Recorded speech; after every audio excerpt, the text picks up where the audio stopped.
pagi, salam sejahtera dan salam sehati sejiwa. Kerajaan mengalu-alukan input daripada jurutera mengenai cara-cara lebih efektif untuk menangani impak negatif disebabkan kejadian seperti banjir kilat dan gempa bumi.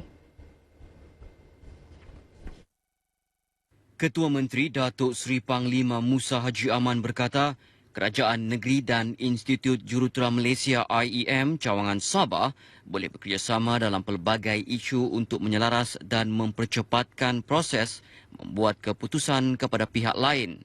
Kerajaan Negeri katanya turut mempelawar cadangan IEM terhadap penyelesaian isu-isu seperti pembangunan berisiko tinggi, pengurusan air dan penilaian kesan trafik kepada kementerian dan agensi kerajaan. Beliau berucap pada jamuan makan malam tahunan ke-39 IEM Cawangan Sabah di Kota Kinabalu. Terdahulu, pengerusi IEM Cawangan Sabah yang baharu, Yahya Awang Kahar berkata bahawa pertubuhan itu akan menyokong usaha kerajaan untuk membangunkan negeri ini.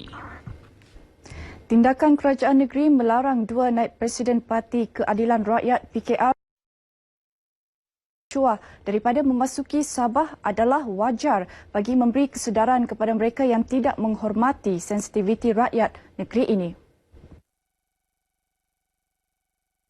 Pengerusi Kelab Penyokong Barisan Nasional BNBBC Sabah Datuk Jusli Ajirul berkata pengajaran itu wajar dikenakan kepada kedua-dua mereka agar tiada rakyat negara ini dituduh bersekongkol dengan pihak yang menceroboh kedaulatan negeri Sabah. Di mana kita mempertahankan kedaulatan kita dan manakala orang yang mungkin tersilap, saya katakan tersilaplah, bahwa tidak terfikir bahwa kita juga ada kedaulatan yang akhirnya membawa sensitiviti kepada rakyat, terutama sekali rakyat di Sabah lah, karena kita tahu kompleks antara keluarga Kesultanan Sulu ini. Beliau yang juga ahli Parlimen Libaran ditemui pemberita selepas merasmikan mini karnival kursus pendek dan keusahawanan College Community Sandakan 2015 di Sandakan. Datuk Jusli menyifatkan tindakan Nurul Izzah dan Tian Chua sebagai tidak menghormati rakyat Sabah, terutama keluarga mangsa anggota keselamatan yang terkorban ketika insiden pencerobohan Lahadatu pada 2013. Ketua UMNO bahagian Beaufort, Datuk Isnin Haji Ali Asni, tampil membuat laporan polis susulan tuduhan bahawa beliau menghina salah satu suku etnik yang dimuat turun individu tidak bertanggungjawab menggunakan laman Facebook miliknya. Datuk Isnin membuat laporan polis di Balai Polis Beaufort. Menurutnya, tindakan pihak tidak bertanggungjawab itu menjatuhkan imej beliau dan keluarga termasuk mencemar nama baik parti serta boleh menggugat keharmonian kaum di daerah itu, amnya Sabah. Andainya viral itu telah menyebabkan kemarahan sahabat-sahabat rakan-rakan kita daripada suku kaum dusun. Saya mohon maaf banyak-banyak sekiranya itu telah menjadi kemarahan, tetapi percayalah itu tidak benar dan bukan datang dari saya. Beliau memberitahu sidang media di Beaufort. Dalam majlis berasingan, Datuk Isnin menziarahi keluarga mendiang Joseph Gondohoy di Kampung Salagon. Seterusnya menyampaikan sumbangan kepada keluarga terbabit. Program Malam Bahasa Jiwa Bangsa mampu memantapkan, memperkukuh serta mempamerkan jati diri dan citra bangsa rakyat negara ini. Selain itu, ia juga menyemarakkan bahasa kebangsaan sebagai tonggak pembinaan negara Malaysia. Di Kota Kinabalu, lebih 60 peserta terdiri aktivis seni tempatan, penulis karya dan pelajar institusi pengajian tinggi mengambil bahagian dalam program tersebut. Ia anjuran bersama Jabatan Kebudayaan dan Kesenian Negara JKKN Sabah dengan kerjasama Dewan Bahasa dan Pustaka DBP Sabah. Program yang berkonsepkan penyampaian puisi pelbagai jurnal ini menampilkan kepelbagaian kaum dan bentuk interaktif. Menteri Pelancongan Kebudayaan dan Alam Sekitar, Datuk Seri Panglima Masidi Manjun turut mendeklamasikan puisi dalam majlis ini. Dalam majlis ini, beliau turut merasmikan kedai bergerak DBP dan kamus bergambar Bahasa Kadazan Dusun Bahasa Melayu edisi murid tahap 1.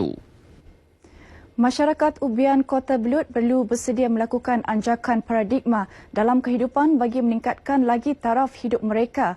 Menteri Komunikasi dan Multimedia Senator Datuk Seri Panglima Dr. Saleh Tun Said berkata, ke arah itu golongan berkenaan harus melengkapkan diri dengan ilmu pengetahuan dan kemahiran agar mampu bersaing dengan masyarakat lain.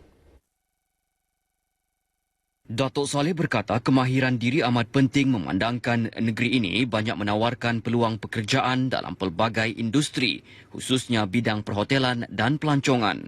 Malah mereka juga perlu berani berhijrah ke tempat baharu agar dapat menimba pengalaman yang boleh dipraktikkan dalam kehidupan mahupun pekerjaan mereka.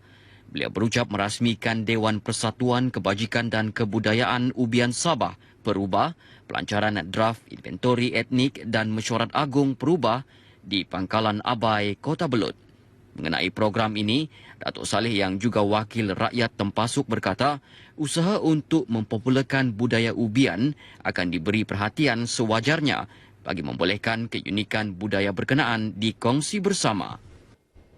Kementerian Perdagangan Dalam Negeri, Koperasi dan Kepenggunaan KPDN-KK Negeri akan melaksanakan program Sahabat KPDN-KK bagi menggalakkan kerjasama pelbagai agensi dengan kementerian berkenaan. Pengarahnya Severinus Tuka yakin program itu memudahkan lagi pelaksanaan aktiviti KPDN-KK terutama melibatkan penguatkuasaan. Program pertama itu dijangka dilancar di Keningau bulan depan. Di antara yang kami punya friend ni termasuklah media, KPM HEP, Custom, itu agensi kerjaan lah.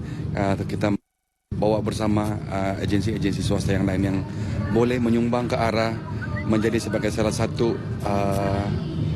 mata dan telinga kami. Beliau ditemui pemberita pada Majlis Anugerah KPDN-KK Negeri Sabah Apresiasi Media dan Jamuan Malam 2015 di Kota Kinabalu.